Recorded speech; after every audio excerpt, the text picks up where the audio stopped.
வணக்கம் Subiksha TV channel நேர்களே, நான் உங்கள் அன்பான சயின்டிபிக் வேதிக் அஸ்ட்ராலஜர் அஸ்ட்ரோரஞ்சி பேசுகிறேன். நல்லது நினைப்போம், நல்லதே நடக்கும். இந்த வீடியோல ஜூன் 2025 கடகராசிக்காரருக்கு எத்தகைய ஒரு மாதமாக இருக்க போகிறது, கர்மபலன் எப்படி செயல்பட போகிறது, ஆண்டு கிரகங்களாகிய சனி, ராகு, கேது, குரு எப்படி இருக்கிறார், மற்ற மாத கிரகங்களாகிய செவ்வாய், சுக்கிரன், புதன், சூரியன் எப்படி இருக்கிறார், இதன் மூலமாக நம்ம கடகராசிக்காரர்களுக்கு எத்தகைய ஒரு பலாபலன்கள் நிறைந்த ஒரு மாதமாக ஜூன் மாதம் 2025 இருக்க போகுதுன்னு நம்ம பார்க்க போறோம். அதுக்கு முன்னாடி சேனல் ஃபர்ஸ்ட் டைம் வரவங்க மறக்காம சப்ஸ்கிரைப் பண்ணுங்க. ஸோ தொடர்ந்து நம்மளுடைய வீடியோஸ் எல்லாம் உங்களை வந்து அடையும். அது மூலமாக நீங்கள் பயனடையலாம். இப்போ பாத்தீங்கன்னா ஜூன் 2025 பிறக்கும் பொழுதே 2025 ஜூன் பிறக்கும் பொழுதே பாத்தீங்கன்னா 3 மிகப்பெரிய பயிற்சி என்று சொல்லப்படுகிற முக்கியமான பயிற்சி என்று சொல்லப்படுகிற சனி பயிற்சி, ராகு கேது பயிற்சி, குரு பயிற்சி நடந்து முடிந்ததுக்கு அப்புறம் தான் இம்மீடியட்டா ஜூன் மாதம் பிறக்கிறது. ஸோ மார்ச் இறுதியில் சனி பயிற்சியும், மே 14 குரு பயிற்சியும், மே 19ஆம் தேதி ராகு கேது பயிற்சியும் நடந்து சில வாரங்களிலே உங்களுக்கு ஜூன் மாதம் பிறக்கும் பொழுது கடகராசிக்கு பாத்தீங்கன்னா இதுவரை கடந்த 2 வருடமாக அஷ்டம சனியால் பாதிக்கப்பட்ட கடகராசிக்காரர்கள் ஒரு பெருமூச்சு விடக்கூடிய முதல் 2 மாதத்துல இந்த மாதமும் வருதுங்க. அதே சமயத்துல இதுவரை குரு 10ஆம் இடத்திலிருந்து பெரிய ஒரு விசேஷமான பலன்களை 11ஆம் இடத்துல இருந்து சில விஷயங்கள்ல ஒரு சப்போர்ட்டா கொடுத்துட்டு இருந்த குரு இப்ப 12ஆம் இடத்துக்கு வந்து சில சுப முதலீடுகள், டிராவலிங், பல மாற்றத்தை கொடுக்கக்கூடிய ஒரு அமைப்பு வந்து கொடுக்கிறார். யாருக்கு? கடகராசிக்கு. அதே சமயத்துல ராகு பாத்தீங்கன்னா இதுவரை 9ஆம் இடத்துல இருந்து ராகு 8ஆம் இடத்துக்கு வந்து குருவின் பார்வை பெற்று அதுவும் சில தாக்கத்தை, ஒரு வெளிநாடு பிரயாணம், உடல் உபாதைகளுக்கு சில கேர்ஃபுல்லா இருக்கக்கூடிய அமைப்புகள், சில விஷயங்கள் வந்து முதல் மாதிரி இல்லாமல் ஒரு புதிய முயற்சிகளை போய் நம்ம செய்யப்படக்கூடிய விஷயம் என்ன நடக்க போகுதுன்னு டீட்டெயிலா பார்க்க போறோம். ஸோ இந்த மாதிரி ஒரு ஆண்டு கிரகமாகிய குரு, ராகு, கேது, சனி மாறுவது, அது சனி மாறுவது ஒரு அருமையான ஒரு விஷயமாக இருந்து, குரு பாத்தீங்கன்னா இதுவரை இருந்த அமைப்பு இல்லாம 12ஆம் வீட்டுக்கு வந்த குரு பாத்தீங்கன்னா நிறைய சுப முதலீடுகள், விரயங்கள், அது வந்து நல்ல ஜாதகத்துல நல்ல தசாபுக்திகள் போயிட்டு இருந்தா நல்ல ஒரு முதலீடாக சுப முதலீடாக இருக்கிறது.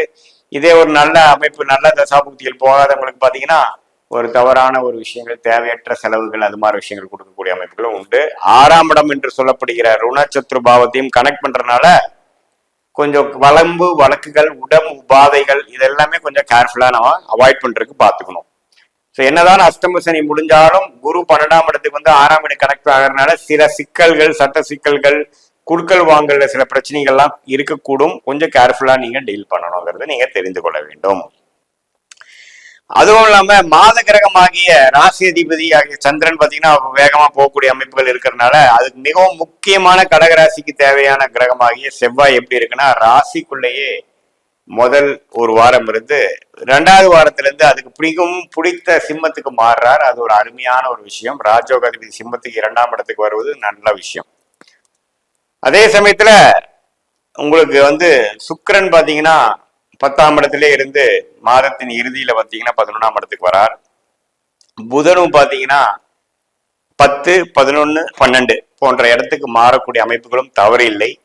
சூரியன் மிகவும் முக்கியமான ஒரு கிரகமாகிய கடகராசிக்கு 15ஆம் தேதி முதல் 2 வாரம் 11ஆம் இடத்துல இருந்து மாதத்தின் இறுதி 2 வாரத்துலதான் 12ஆம் இடத்துக்கு வந்து குருவோட சேர்றார். ஸோ மாதத்தின் இறுதியில பாத்தீங்கன்னா புதன், குரு, சூரியன் 3மே 12ஆம் இடத்துல சேரும் பொழுது தனகாரகனே 12ஆம் இடத்துக்கு போறார், 6ஆம் வீடு கனெக்ட் ஆகிறார். அப்படிங்கிறப்போ உங்களுக்கு வந்து பண விஷயத்துல, குடுக்கல் வாங்கல் விஷயத்துல எல்லாம் நம்ம கேர்ஃபுல்லா பண்ண வேண்டியது. நீங்க இன்வெஸ்ட் பண்றது வந்து நல்ல இடமா நல்லதா பண்றீங்களா, ஏதோ வில்லங்கமா பண்றீங்களாங்கிறது கொஞ்சம் கேர்ஃபுல்லா பண்ண வேண்டிய அமைப்புகள் உண்டு. ஏன்னா கடகராசிக்கு என்னதான் அஷ்டம சனி முடிஞ்சாலும் 6ஆம் இடம் கனெக்ட் ஆகுது குரு. இதுவரை குரு 11ஆம் இடத்துல குரு இப்ப 12ஆம் இடத்துக்கு வந்துட்டார். 4ஆம் இடத்தை பார்க்க போறார். சோ வந்து இடம் வாங்குறது, ஒரு வீடு வாங்குறது, வண்டி வாகனத்தை பழைய வண்டி கொடுத்து புது வண்டி வாங்குறது, அது மாதிரி சில சுப செலவுகளை கொடுக்கக்கூடிய அமைப்பு கடகராசிக்காரர்களுக்கு வரப்போகிறதுங்கிறது நீங்க தெரிஞ்சுக்கணும். சோ அதுக்கு வேணுங்கிற ஒரு மென்டல், ஏன்னா நீங்க இது வரைக்கும் இப்ப அஷ்டம சனியில பாதிக்கப்பட்டவங்க இப்பதான் கொஞ்சம் பெருமூச்சு விடுறதுனால சில விஷயங்கள்லாம் மாற வேணும், அப்பதான் நமக்கு வந்து நல்லா இருக்கும் அப்படிங்கிற ஒரு பெருமிதத்தை கொடுக்கும். அது கொஞ்சம் கேர்ஃபுல்லா பண்ணிக்கிறது நல்லது.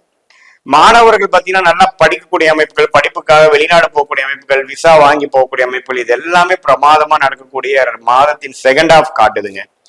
தவறே இல்லை.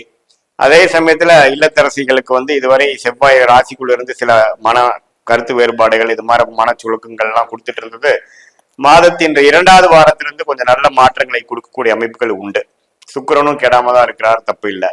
சோ இதெல்லாம் பார்க்கும் பொழுது கடகராசிக்காரர்கள் அஷ்டம சனியால் பாதிக்கப்பட்டவர்கள் கொஞ்சம் படிப்படியா வாழ்க்கையில முன்னேறி அடுத்த கட்ட நடவடிக்கை ஆஃப் இன்வெஸ்ட்மெண்ட்ஸ், ஒரு டிராவலிங்கு, ஒரு புதிய முயற்சி, ஒரு அடுத்த ஒரு கம்ஃபர்ட் ஜோன்ல இருந்து வெளியில போய் அடுத்த லெவலுக்கு டெவலப் ஆகுறது. அது மாணவர்களா இருந்தாலும் சரி, உத்தியோகத்துல இருந்தவர்களாலும் சரி, அதே சமயத்துல தொழிலதிபர்களா இருந்தாலும் சரி, இன்வெஸ்டர்ஸா இருந்தாலும் சரி, கொஞ்சம் அடுத்த ஒரு கம்ஃபர்ட் ஜோன்ல இருந்து வெளியில போய் சில ட்ரை பண்ணக்கூடிய விஷயங்கள் இருக்கு. அதுல சில சுப செலவுகள் ஆனாலும் அதுவே பிற்காலத்துல வந்து ஒரு முதலீடாக பிற்காலத்துல அவங்களுக்கு வந்து ஒரு தொழில் அமையறதாகவும் ஒரு இன்கம் சோர்ஸ் ஜென்ரேட் பண்ற மாதிரியும் அமைக்கக்கூடிய அமைப்புகள் கண்டிப்பாக உண்டு. ஸோ இதுதான் பாத்தீங்கன்னா உங்களுக்கு கடகராசிக்காரர்களுக்கு இந்த ஜூன் மாதம் 2025 எத்தகைய ஒரு மாதமாக இருக்குதுங்கிறத நீங்க பாத்துக்கலாம். ஸோ இதுல வந்து இது வந்து பாத்தீங்கன்னா ஆண்டு கிரகத்தின் அமைப்பு வந்து சனி மாறினது ஒரு அருமையான விஷயம். அது வந்து நம்ம தவற எடுத்துக்கூடாது. ஆனா குரு பாத்தீங்கன்னா மாறுவது வந்து 4ஆம் வீட்டையும் பாக்குறார், 6ஆம் வீட்டையும் பாக்குறார், 8ஆம் வீட்டையும் பாக்குறார். ஸோ இதுல பாத்தீங்கன்னா நல்ல விஷயங்களும் இருக்கு, தீய விஷயங்களும் இருக்கு. நம்ம கேர்ஃபுல்லா விவேகமாக செய்யும் பொழுது நல்ல விஷயமாக செய்து கொண்டு கொஞ்சம் அவசர குடுகையா பண்ணக்கூடிய ஒரு நம்ப ஆசைப்பட்டு பண்றதுங்கிறப்போ சில விஷயங்களை பார்க்காமல் சில தவறுகள் நேரக்கூடிய அமைப்புகளும் உண்டுங்கிறது நீங்க தெரிஞ்சுக்கணும். ஸோ அதனால கொஞ்சம் கேர்ஃபுல்லாக மெயினாக டாக்குமெண்டேஷன் அது மாதிரி விஷயங்களை கொஞ்சம் பார்த்து செய்யணுங்கிறது நான் கேட்டுக்கிறேன். பொதுவாக பார்க்கும் பொழுது ஆண்டு கிரகத்தின் சஞ்சாரமும் மாத கிரகத்தின் சஞ்சாரமும் கடகராசிக்காரர்களுக்கு படிப்படியாக சனி அஷ்டம சனி முடிந்து விட்டது. அதனால் பலன்கள் நீங்க நல்ல பலன்களை எதிர்பார்க்க போறீங்கிறது படிப்படியா நீங்க பார்க்கக்கூடிய ஒரு மாதத்தில் ஒரு முதல் ஆரம்ப மாதமாக ஜூன் மாதம் இருக்க போகுதுங்கிறது நீங்க தெரிஞ்சுக்கணும். இது பொதுவான பலனை தவிர உங்களோட ஜென்ம ஜாதகத்துல நீங்க என்ன லக்னத்துல பிறந்தீங்க, ஒரு கிரகம் எப்படி இருக்குது, திக்பலத்தோட இருக்கா, ஸ்தான பலத்தோட இருக்கா, திக்பலத்தோட இருக்கா, என்ன தசை நடக்குது, தசநாதன் எப்படி இருக்கிறார், அதெல்லாம் இப்ப கோச்சாரத்துல எப்படி இருக்குதுங்கிறது இந்த கோச்சார அமைப்பும் தசாபுக்திகளும் ஒருங்கிணைத்து நம்ம பார்க்கும் பொழுது உண்மையுமே துல்லியமான பலன்கள் நம்ம வந்து பார்க்கலாம். எப்படி உங்களுக்கு ஃபியூச்சர் இருக்க போகுது, இமீடியட் ப்ரெசன்ட் அடுத்த 3-4 மாதங்கள் எப்படி இருக்க போகிறது, அடுத்த ஒரு வருடம் 2 வருடம் எப்படி இருக்க போகுது, எது மாற முடிவுகளை எப்படி எடுத்தோம்னா நம்மளோட வாழ்க்கையில மேம்பட முடியும், எது நமக்கு வாழ்க்கைக்கு பிராப்தமாக இருக்கிறது, எது நம்ம வாழ்க்கைக்கு பிராப்தம் இல்லாமல் இருக்குதுங்கிறதெல்லாம் தெரிந்து கொண்டு அதுக்கு தகுந்த மாற முடிவுகளை எடுக்கும் பொழுது வாழ்க்கையில வெற்றி பெறலாம். சயின்டிபிக் அஸ்ட்ராலஜி உங்களை உதவும் அப்படிங்கறத நீங்க தெரிஞ்சுக்கங்க. மீண்டும் மற்றொரு காணொலியில் நாம் சந்திப்போம். நன்றி, வணக்கம்.